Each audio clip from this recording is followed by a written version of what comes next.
What is going on, all you Pokemon collecting maniacs out there? This is Ryan, the PikiPikaPapa, and today we're going to be looking at Sword and Shield at the macro level, and we're going to be talking about the top 20 singles cards from every set that has a booster box. Think about that. 12 different sets come with booster boxes, top 20 cards in each of those sets, so 240 total cards. We aggregate the value of them, which we've done right here, and we see how it's moved over time, which has been fascinating. It has been incredibly awesome to see patterns and trends. And we're going to talk about that a lot on this video. So when we're done with the top 20 singles prices right here, on the next page, we're going to look at booster boxes. We aggregate the 12 booster boxes from Sword and Shield. We aggregate their prices together. And we see how those move over time. And then at the end, on the slide number 3, we're going to keep it super short today. On slide number 3, we're going to look at this kind of trend that we're noticing between singles cards and booster boxes and how they've been moving in lockstep. And there's actually an early indicator of some price movements that I've seen happen a couple times, and I want to call out right now because the whole reason I started this in September of 2023, 18 months ago, was for this exact purpose. Like, I want to make sure that we have our finger on the pulse of what's going on at the macro level of the hobby, especially in times right now. Look at those singles card prices. The top 20 singles cards from every set that has a booster box in the Sword and Shield era from January to February is up 20.87%. And that's after January, where from December to January, it was up 13%. And then November to December, it was up 10%. It's just been out of control what's been going on in the Sword and Shield market from a singles card perspective. But we have seen that there are some patterns that lead to us to believe that, hey, maybe the sun isn't going to shine forever on Sword and Shield. And it doesn't mean that it's not going to, do really well in the long run. It doesn't mean the market's going to crash or anything like that. But again, following these patterns can give us a leg up on everybody else. When we're trying to play chess and everybody else is playing checkers, this is exactly what we're going after. Now, the patterns that we've recognized in the past have been these lines right here, which are really interesting. So these lines represent the support lines. You can see when the market starts supporting a card. If a card is flat in price for a long time, that's basically the market saying, okay, we support the card at this price. Not anything above, but we're also not going to let it fall below that price point. A lot of times it's, kind of round numbers, $100, $125, $150, stuff like that. And in both of these instances, we have said, I'll never tell you should buy or sell or anything like that, but at these moments in time, we've said, hey, listen, if you're a long-term believer in Sword and Shield, if you think these singles cards are going to appreciate in value in the long term and you think they're great holds and people are going to love these singles cards 20 years down the road, then these are great opportunities to get in, because a lot of times what we see after these support lines hold for a while is we see these breakouts. You can see that after each of those red lines, the prices went on a crazy, crazy run. Now, after the first one, they came back down, and you can see we're in the middle of another one right now. The dream for everybody, and nobody knows when the end at the top is and nobody knows when the end at the bottom is. Like, you can't time the market. It is almost nearly impossible to do that. You never know the top, you never know the bottom, but in the dream, we would be buying during these red points and we'd be selling during the green circle, right? Like, if you had the opportunity to get into Sword and Shield singles at that first red line down there when it was a support from November, December, January, February, from 2023 into early 2024, and then you were able to ride the wave all the way up, and then you knew, listen, in June is the time to sell. You would sell all the cards, you'd let it fall down. You could buy back in August, September, October, and then ride this wave up again. Who knows where we're at right now, but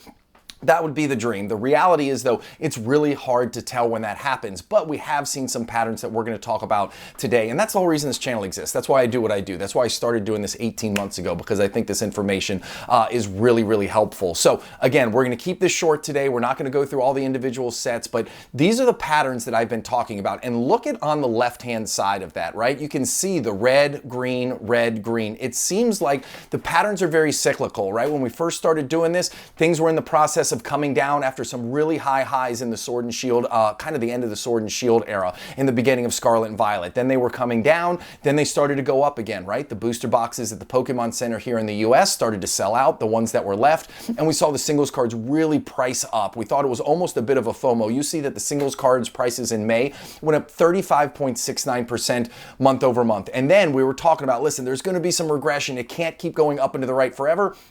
That's exactly what happened. We had 4 months of pretty significant losses. You'll see that in July it was down 9.38%.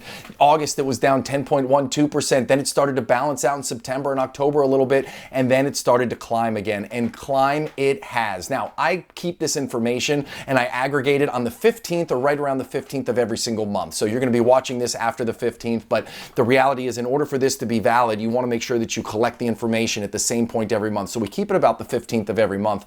But you can see from October 15th to November 15th, the aggregate value of those 240 cards, the top 20 singles cards in the Sword and Shield era, went up 6.38%. And then from November to December went up 10%. Then December to January up 13%.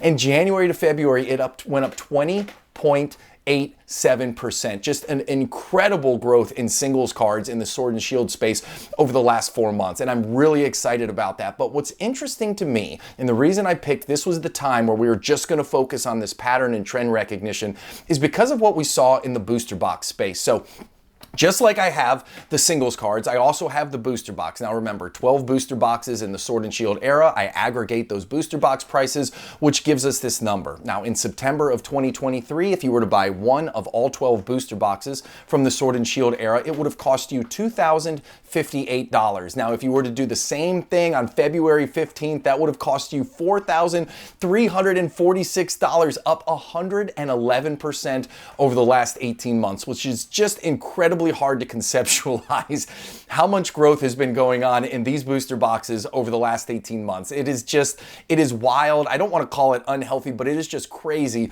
the way these booster boxes have appreciated in value. And it just goes to show you the demand that's in the Pokemon space right now, the number of people that are in the hobby. It's just really, really powerful stuff. But the thing that I wanted to call out is if you look down at the bottom, you see November, December, January, February, you see October to November, pretty solid gains, up 8.85%, and then November to December, nothing to shake a fist up at, it up 5.64%. But then in January, we saw this really aggressive booster box price. Fusion Strike booster boxes went through the roof, Evolving Skies went through the roof. All of them really went kind of nuts in January. And then after January, from January 15th to February 15th, the gain was there, but it was super marginal, only 2.21%. So we've seen this happen in the past. Remember, on the previous slide, we saw that January to February's top 20 singles cards was the highest we've seen in the entire 18 months. It was the biggest gain that we've seen.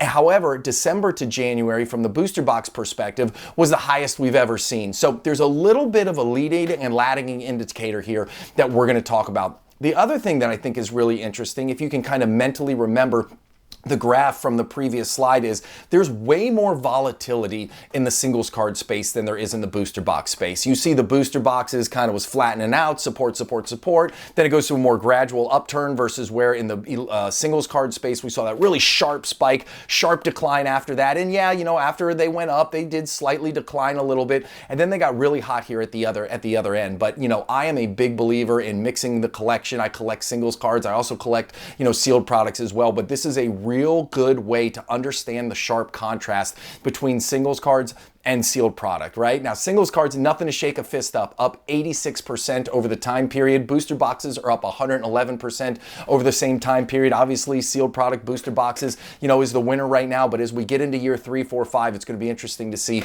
where all that shakes out. So now on the next slide, we're going to talk about the pattern and why, kind of in the back of my mind, I'm like, are the singles cards getting ready to turn the corner? Are they getting ready to become a little more approachable from a pricing perspective? Are we getting near the top where we're going to see the singles cards start to come back down a little bit? And before we even get into it, I want to tell you this. We only have 18 months worth of data. It feels like a long time. That feels like a lot of data points, but it's really not. And remember, we're going through the end of the Sword and Shield era, so you're going to see really aggressive price changes because Sword and Shield was a fantastic era. Amazing cards, those alt arts, the trainer galleries, like there's just so much to love about Sword and Shield. And so what I want to say, even though this is my data, I'm telling you, we've got to take it with a little bit of a grain of salt simply because we're going through a very unique time. Now, after 3 to 5 years of collecting this data, we'll have a much better picture of it, but we're going to have to take the data that we have and kind of make our own conclusions from it. So with that being said, here's what I wanted to talk about. I told you that we were going to focus on booster box prices and the top 20 singles card prices. And if you look at the graph on the left, I have these blue boxes drawn out, and you'll see that I first talk about the booster box prices. So when you look at the booster box price gains from January, February, March, April, the biggest month where you had the biggest gains was in April. In that 4 to 5, 6 month price period right there where booster boxes were gaining, the biggest month was April, where it was up 12.70%.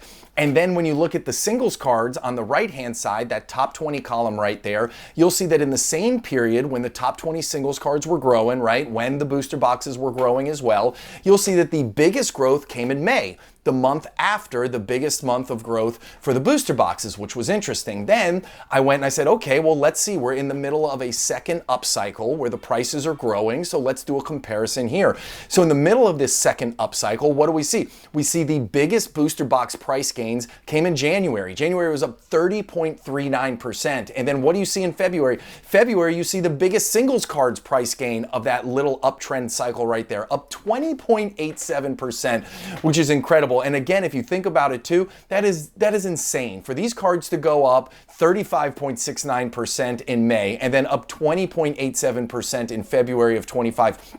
Those are just huge, huge gains. But then what I wanted to talk about too is what do you see on the backside? Because that's what's important to me. So after April, where we had the biggest growth and from a booster box perspective, then you see that the booster boxes started to come down, right? After April into May, the booster boxes, after hitting that 12.7% up, they started to come down. They were down 6.34%.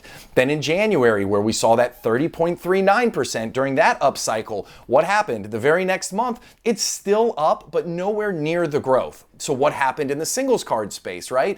In May, again, it was up 35.39%, but then the month after, it dropped. Still up 11.38%, but that was the last month it was up. So it dropped significantly from May to June, and then the singles cards started to come down in terms of pricing. We had 4 months where the cards were coming down. They were establishing a new support line before it went on this next kind of upcycle, if you will, in the singles card space. So we're following that pattern, the pattern on the left and the pattern on the right. So we saw January booster boxes super high, February super boxes still up, but not that much.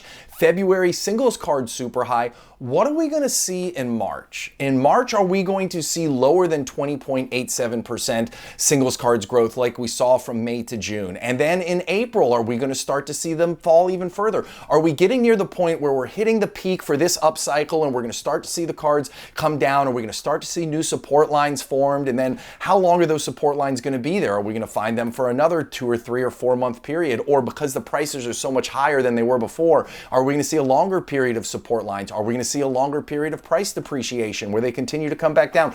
I don't know the answer to any of it, but as these patterns start to emerge, I thought this would be a really cool video and a really cool point in time to talk about it, because guess what? We're going to have a great view next month. We're going to see what's going to happen with these singles cards. I feel like it's going to follow the same pattern we saw before. And then as excited as I am for next month, I'm excited to see the month after that. Are we going to get into the red? Are these singles cards going to actually continue to come down and the growth is actually, decreasing month over month? I don't know. It's going to be a ton of fun, but I wanted to keep everybody aware of this pattern that I recognized. I want you to enjoy the hobby. I want you to love the hobby. If you're out there splashing big cash and spending big money on singles cards, hey, listen, I am right there along with you, but I also want you to have the best data that you can at your fingertips. I thought this was cool. I don't know if the pattern's going to hold. Again, the data set's too small for us to definitively say one way or the other, but I wanted to make everybody aware of it. So if you made it to the end of the video, if you had a ton of fun nerding out with me around these Pokemon trends and data, hit that subscribe button because we do fun stuff like this all the time. If you like what you see, give us a thumbs up. And if you got questions or comments, drop them down below. I appreciate you more than I can say. Hope you have an epic one, and I'll talk to you soon. Thanks, everybody. Bye.